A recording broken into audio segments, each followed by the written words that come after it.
और इंदौर के बाद अब भोपाल भी भिखारियों यानी मांग कर गुजारा करने वालों से मुक्त होगा। भोपाल में भिखारी को कोई व्यक्ति भीख के स्वरूप कोई चीज प्रदान करता है या देता है या उनसे कोई सामान खरीदता है तो उसके खिलाफ भी कार्रवाई की जाएगी। यानी भिखारियों से सामान खरीदने पर भी कार्रवाई होगी। इस संबंध में भोपाल कलेक्टर कौशलेंद्र विक्रम सिंह ने आदेश जारी किए। भोपाल कलेक्टर ने भारतीय नागरिक सुरक्षा संहिता 2023 के अंतर्गत धारा 163 में प्रदत्त शक्तियों को प्रयोग में लाते हुए भोपाल जिले में किसी भी तरह की भिक्षावृत्ति को पूर्ण रूप से प्रतिबंधित किया है। इसके साथ ही नगर निगम ने आदेश जारी कर कोलार इलाके के सामुदायिक स्वास्थ्य केंद्र को भिक्षुक गृह संचालित किए जाने के लिए आरक्षित किया है। और इसी खबर पर और भी जानकारी लेंगे। भोपाल से अनिरुद्ध सोनू ने हमारे साथ लाइव जुड़ गए हैं। अनिरुद्ध जी, इंदौर से कुछ दिन पहले कुछ खबरें निकलकर सामने आई थी जहां भिक्षावृत्ति को रोकने के लिए भीख देने पर भी कार्रवाई होगी, भीख मांगने पर भी कार्रवाई होगी। इस तरह के मामले लगातार चर्चाओं में रहे। अब इसी तर्ज पर भोपाल में भी कदम उठाया गया है। क्या भोपाल में तस्वीर नजर आएगी? देखिए, इंदौर की तरह भोपाल में भी जिला प्रशासन ने एक महत्वपूर्ण आदेश कल ही जारी किया है कलेक्टर कौशलेंद्र विक्रम सिंह ने, जिसमें भीख देने पर और भीख मांगने पर दोनों पे मुकदमा दर्ज होगा। और इंदौर के बाद अब ये पूरी एक तरह से कहा जाए तो भिखारी मुक्त भोपाल को बनाने की सरकार पूरी कोशिश कर रही है। और पिछले ही दिनों नीति आयोग की जो रिपोर्ट थी उसमें मध्य प्रदेश सरकार भी चाहती है कि मध्य प्रदेश का गरीबी के राज्य का तमगा हटे और इसी के तहत ये कार्रवाई हो रही है। और इंदौर मध्य प्रदेश का पहला ऐसा शहर बन गया है जो कि पूरी तरह से भिखारी मुक्त है। वहाँ पे भीख देने वाले जो कि भिक्षुक को भीख देते हैं उन पे भी मामला दर्ज हुआ है। और जहाँ तक बात करें भोपाल में आदेश जारी होते ही इसका असर मंदिरों पे, सार्वजनिक स्थानों पे, चौराहों पे और रेलवे स्टेशन, बस स्टैंड के सामने नजर आने लगा है। और इस वक्त हम भोपाल के 5 नंबर स्टॉप पे खड़े हैं। यहाँ पे एक हनुमान मंदिर है और आमतौर पे मंगलवार को यहाँ पे 50 से 70 भिखारी भीख मांगते हुए नजर आते थे और लोग उन्हें भिक्षा देते थे। लेकिन आज आप देख सकते हैं ये पूरा एरिया खाली पड़ा है और भीख मांगने वालों की संख्या में लगातार कमी आई है। हालांकि वो कुछ लोग डरे भी हुए हैं और कुछ यहाँ पे बैठे हुए हैं। हम उनसे बात कराने की भी कोशिश करते हैं। आप वो दूर देखिए, वहाँ पे ये लोग यहाँ से उठ के डर के कारण वहाँ चले गए हैं कि जिससे उन पे कोई कार्रवाई नहीं हो। हालांकि सरकार ने अभी तक किसी प्रकार की कोई नहीं कार्रवाई की है, न ही किसी भीख देने वाले पे कार्रवाई हुई है, न भीख मांगने वाले पे कार्रवाई हुई है। अम्मा ये बताओ कि आप यहाँ पे क्यों बैठते हो? से आए हम बाबू, मड़गान गए थे हम तो, मड़गान से आए हैं, गाड़ी चुक गई तो कटा हो।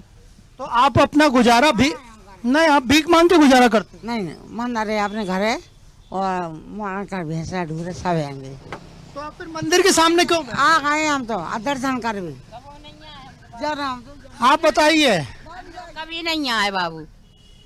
तो फिर यहाँ आप भीख मांगने क्यों बैठे? आ जाइए, आ गए थे जब गाड़ी चुक गई नहीं, हम कभी आए नहीं। मंदिर पूछ लो, कबो नहीं आए, इनसे फूल वालों से पूछ लो, मैं आता ही नहीं। तो आपने देखा कि सरकार के और भोपाल डीएम के आदेश का कितना खौफ है। और यहाँ पे कुछ विकलांग लोग भी हैं जो कि यहाँ पे नियमित रूप से 5 नंबर का ये हनुमान मंदिर है। दादा, आप भीख क्यों मांगते हो?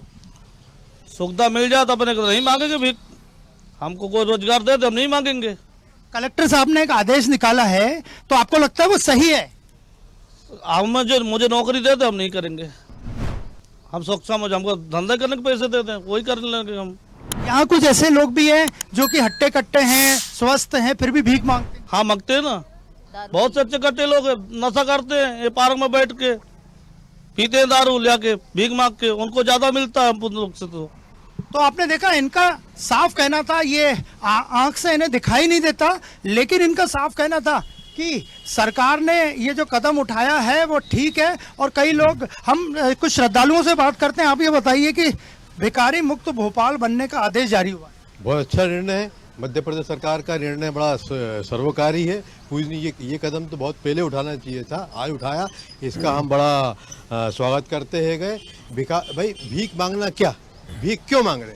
अपने ऐसे खुशहाल देश में, खुशहाल प्रदेश में भीख मांग रहे, क्यों मांग रहे? इसके कारण जानना चाहिए, इसके पीछे कारण जानना चाहिए। इसके पीछे कई क्राइम भी पलते।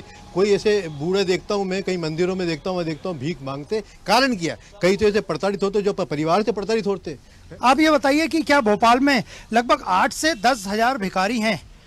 भीख मांगना आज से थोड़ा कम लग रहा है, आगे हो पाएगा संभव भिखारी मुक्त शहर? ये तो देखो सरकार है, सरकार सही दिशा में निर्णय ले रही है। सरकार का सहयोग करना, आप हमको, हम भीख देंगे, भिखारी लेगा, इनकी प्रवृत्ति बढ़ेगी और माथत सरकार के आदेश निकल गया है, अगर आप भीख देंगे तो भी केस लगेगा, तो इसके बाद आप भीख देना चाहेंगे? भीख देना तो मैं नहीं चाहूंगा, मैं कोशिश भी करता हूं कि नहीं देना चाहिए, एक मदद करना चाहिए, मजाक गुस्सा करना चाहिए। जो लोग लाचार मजबूर है, लंगड़ा है, लूला है, बेचारा कुछ कर ही नहीं सकता, ऐसी ही मदद करना चाहिए। भीख देना मतलब एक भिक्षाम वृत्ति को बढ़ावा देना है। और सरकार इस काम में जब ही सक्सेस होगी, सफलता पाएगी, जब माथत इसके नीचे बैठे हुए अधिकारी लोग भी इस पुनीत कार्य में इनको सहयोग करेंगे, तो ही जाके ये भिखारियों से हम मुक्ति पाएंगे, भिखारी मुक्त भोपाल शहर होगा। तो आपने देखा ये मंदिर में दर्शन करने आए श्रद्धालु, तो इनका साफ कहना था कि वो अब भीख नहीं देंगे, लेकिन किसी लाचार की मदद करना वे लगातार जारी रखेंगे। और कलेक्टर भोपाल कौशलेंद्र विक्रम सिंह के आदेश का जबरदस्त भोपाल में असर है। और 5 नंबर मंदिर पे, जहां पे मंगलवार के दिन लगभग 50 से लेकर 100 तक भिखारी रहते हैं, उनकी संख्या सिमट के केवल 10 रह गई है।